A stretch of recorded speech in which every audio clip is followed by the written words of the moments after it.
setengah hari kita kasihkan buat rakyat, apa masalahnya gitu. Alhamdulillah, rezeki buat semuanya, berkah buat kita. Betul tidak? Daripada kita irit-irit nyariin lagi gitu. Udah kasih semua yang masuk sekolah swasta, uang pangkalnya dibantu 1 juta, 1,5 juta, 2,5 juta, semuanya. Rakyat kita juga merasa tenang, tidak perlu ngurus-ngurus surat miskin, surat macam-macam. Saya membayangkan hidup hari ini di Jakarta itu menjadi beban yang jauh lebih besar. Bukan karena biayanya yang naik, tapi karena pendapatan yang turun. Jadi kita semua sadar kalau tidak balance, pasti ada masalah di sini. Nah, biaya pendidikan itu mahal, tapi lebih mahal lagi tidak terdidik. Jadi kalau sampai orang nggak sekolah itu ongkosnya lebih mahal buat negara. Sekarang kita coba cari caranya. Mudah-mudahan hari ini kita bisa lihat alternatifnya lalu untuk kita eksekusi sama-sama.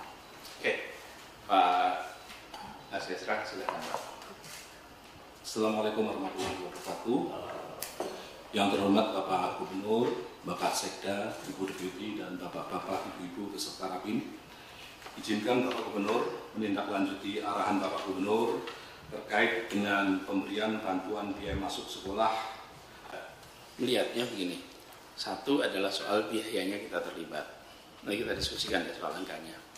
Lalu yang kedua adalah soal peningkatan kualitas sekolah non-negeri ini, sekolah swasta ini. Karena begitu sampai sekolah swasta, maka SMK ini mungkin paling parah di antara semuanya. Jadi ini PR besar, bukan tidak mungkin langkah-langkah drastis harus dilakukan di situ. Mulai dari merger, itu kan paling drastis tuh, karena memang banyak yang siswanya juga cuman gelintiran, tapi eksis, udah lebih baik di. Jadi tahun ini Pak, kalau bisa tahun ini adalah tahun reform total untuk pendidikan swasta. Tahun ajaran depan kita sudah bisa mengatur perpindahan antar jenjang sebagai satu kesatuan. Coba kembali ke slide sebelumnya, sesudahnya. Nah ini dia. Jadi ini Pak Sekda, kita itu sudah harus bisa ngatur angka ini Pak nantinya. Jadi ini ya, kalau kita bicara pendaftar sekian, sekarang ini kan masih dibagi 2 rutenya. Kembali ke slide sebelumnya aja. Nah ini dia nih. Jadi ke negeri dan swasta, saya membayangkan nanti PPDB itu adalah PPDB negeri dan swasta. Tentu. Jadi sebagai satu kesatuan, polisinya pun terintegrasi. Sehingga warga di Jakarta memang punya opsi semuanya. Nah nanti tentu dengan swasta ini tidak akan sederhana ini. Terutama swasta-swasta lama dan swasta yang upscale. Nanti perlu ada mekanisme tersendirilah di situ. Tapi overall kita lakukan itu. Jadi masuknya kita dalam bantuan ini itu adalah entry point untuk reform nantinya. Kan kalau KJP semua bisa kan? KJP semua bisa. Sekarang justru peningkatan mutunya. Kan kalau melihat mutu artinya apa sih? Kalau udah sekolah itu nomor 1 kualitas kepala sekolah, nomor 2 adalah kualitas guru. Kalau bukunya bisa sama, tapi guru sama nanti cerita Pak Sekda itu soal guru di swasta bisa apa saja, Sebetulnya memang multi talenta betul di situ.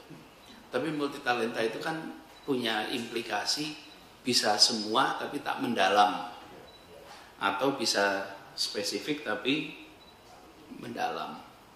Jadi nanti kita Bu Nahdiana dengan tim Dinas Pendidikan kita siapkan saja untuk ke depan persiapan improvement kualitas semua sekolah swasta. Jadi tahun ini tuh serius nih di sekolah swasta. Sekaligus juga sebagai bentuk pertanggungjawaban kita ketika kita mengatakan bahwa akses itu dibuat equal, maka harus equal juga untuk quality. Aksesnya equal tapi kualitinya tidak equal, ya lalu menjadi nggak fair. Kita kemarin bicara fairness gitu soalnya. Oke.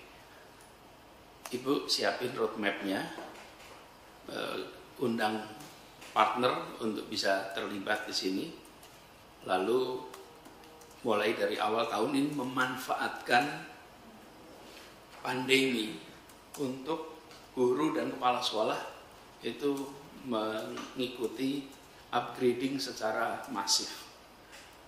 Total unitnya kalau sekolah swasta itu berapa untuk SMP, SMA?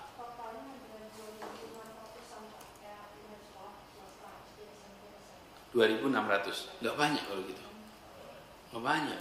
Pak, kalau kita training kepala sekolah saja Pak, cuma 2.600, cepet itu, cepet kepala sekolah aja. Dan kepala sekolah di training itu kita panggil private sector, manager, director untuk ngajari kepemimpinan, manajemen, karena tugas manajemennya akan banyak sekali di situ. Jadi buatkan keseriusan di kepala sekolah, karena kalau kepalanya benar, insya Allah sekolahnya betul. Studinya itu menunjukkan bisa naik 26% dengan seluruh faktor lain dikendalikan. Improvement di kepala sekolah itu akan naikkan kinerja sekolahnya bisa sampai 26%. Oke. Kembali ke slide yang berikutnya sekarang, yang soal angka. Nah ini pertanyaannya, sebenarnya berapa sih uang pangkal itu?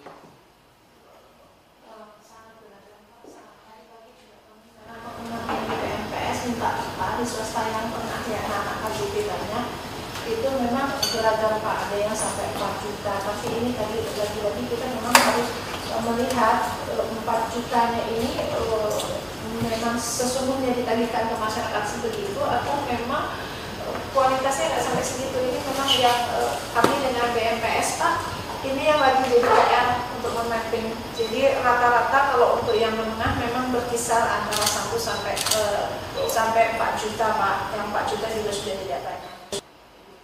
Rata-rata 1 sampai 4 juta kalau yang menengah. Yang sampai ke bawah ya Kak, tapi menengah ke atas itu yang sangat beragam. Mereka bisa tidak diwajibkan memberikan informasi kepada kita?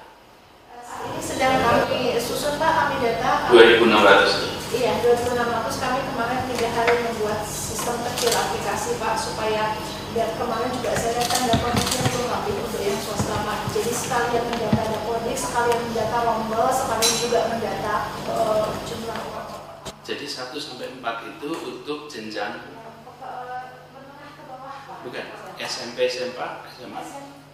SMA, SMK Pak maksudnya. Oke, kalau SMP? SMP kita belum punya peta yang pasti dari BPMPS Pak.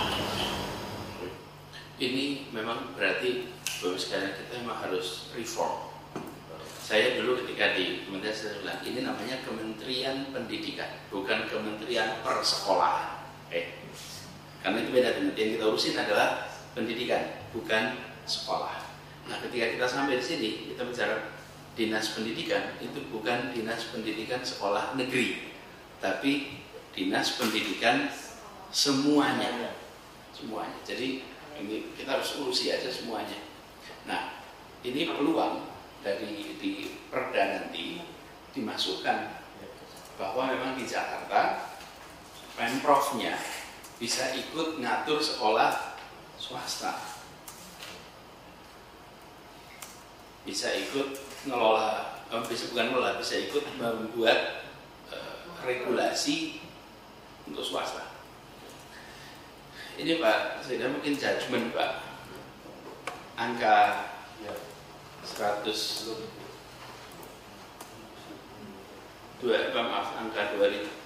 juta 500 siswa. Ya. Siswa itu nanti harus kita cek lagi. Lalu bantuannya ini diberikan kepada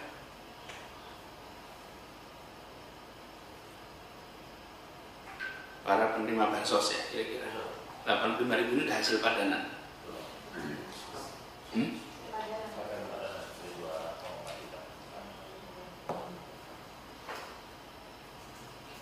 Coba kembali ke slide berikutnya.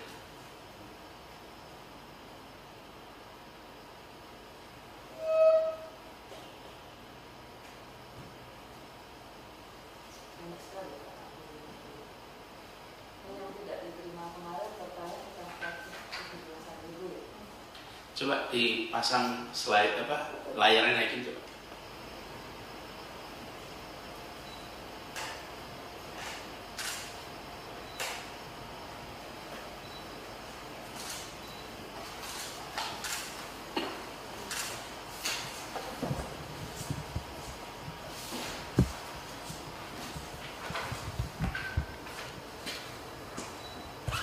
Coba kalau dihitung uang pangkalnya angkanya segitu. Kebutuhan di sini berapa ya? Jadi ini. Di sini berapa nih?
Ya, terus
60 itu kan kira-kira 1,5 harinya Pak Edi, bukan Pak Edi?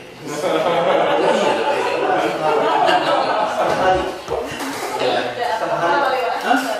Setengah hari. Kalau setengah hari kita kasihkan buat rakyat, apa masalahnya gitu? Alhamdulillah, rezeki buat semuanya, berkah buat kita. Betul ya? Daripada kita irit-irit nyariin lagi gitu. Udah kasih semua yang masuk sekolah swasta, uang pangkalnya dibantu 1 juta, 1,5 juta, 2,5 juta, semuanya. Rakyat kita juga merasa tenang, tidak perlu ngurus-ngurus surat miskin, surat macam-macam. Saya membayangkan nanti perda kita juga begitu. Swasta juga Pak, swasta juga. Gini, kami beri uangnya, tapi Anda ikut kita kualitasnya. Anda ikut kita dalam pengendalian mutunya. Jadi dengan swasta juga kita bisa mengendalikan. Kenapa mau kita bantu uangnya? Tadi kalau Pak Edi cuma berapa hari Pak? Setengah hari gitu. Setengah hari Pak Edi. Pak, ada potensi saving juga sebenarnya Pak. Ini kan ada uang sekolah anak yang menerima KJP di sekolah swasta. Ini kan banyak berkurang di tahun ini. Berarti kan uang juga SPP-nya. SPP yang swasta kan berkurang, yang anak KJP banyak yang tersebut. Ya. Jadi kalau misalnya bisa Betul. Nah, jadi ini kita bantu di situ. Ini uang pangkal nih. Nah, nanti kita lihat Pak, apakah data SPP untuk swasta kita bisa lihat. Nanti lihat data SPP-nya. Coba kalau boleh tahu berapa sih SPP-nya Bu kira-kira? Juga beragam banget Pak SPP-nya. Itu dia. Ada yang 200, ada yang 700 Pak, yang di uang pangkal kategori menengah tadi ada yang sampai juga 900. Gitu, Pak. Kalau SPP lebih beragam lagi kemarin Pak. Saya melihat beberapa data yang kita tarik dari sistem itu Pak. Kira-kira range-nya berapa sampai berapa? Yang tengah.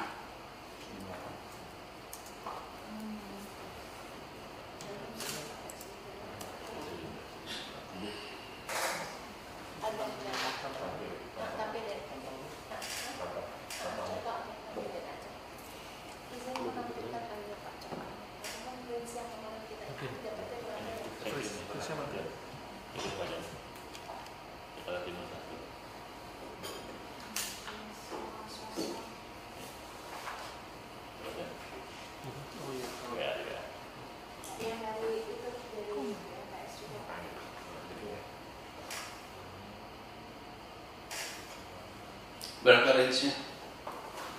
800.000, 1 juta. Ya, karena memang kalau SPP-nya terlalu mahal, ya orang mau masuk juga. Betul kan? Ini kan SPP. Persis. Nah ini, menurut saya harus nanti duduk mengatur cara pembiayaan SPP itu, sehingga orang tua juga itu bisa merencanakan kira-kira ya, kenapa sih orang all out masuk ke negeri? 1 kualitas, 2 biaya. Tapi kalau di sekolah swastanya kendali mutunya dilakukan, kendali biaya dilakukan, insya Allah orang juga tenang di swasta.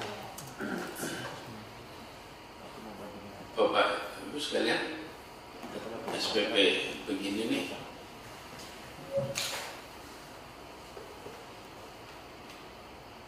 Sebutlah misalnya 1 tahun itu, coba turun bawah.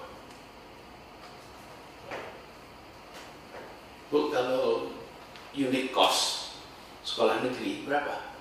Kalau pembiayaan misalnya kan kalau SMA 400.000 Pak di bulan kos 1 siswa dari BOP. Kos per bulan. Kalau bantuan SPP dari KJP untuk swasta yang SMA itu 290, 250.000 per bulan.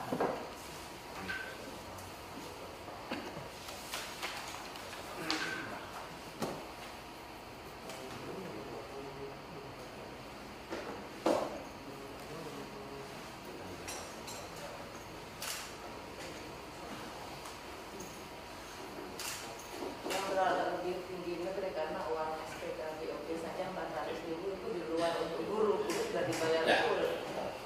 Begini dah, kita tegaskan saja ya Pak Askesra, Bu Kadis, untuk membuat kajian struktur biaya bagi sekolah swasta.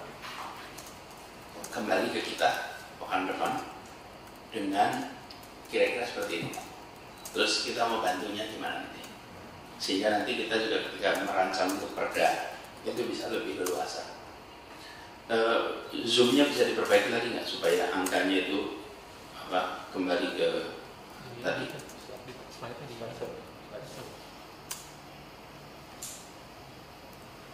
Nah, kan maksud saya begini, kita nanti akan punya satuan-satuan seperti ini yang total Lalu kita membutuhkan SPP-nya seperti apa? Karena SPP ini kan direknya transfer ke sekolah kan sebetulnya, bukan kepada siswanya, langsung ke sekolah. Nah, kita lihat besarannya seperti apa. Karena bila ini kita lakukan, maka saya membayangkan program kendali mutu itu bisa lebih baik karena sekolahnya mendapatkan langsung dari Pemprov. Di tempat itu ada bidangnya ya, kalau swasta itu.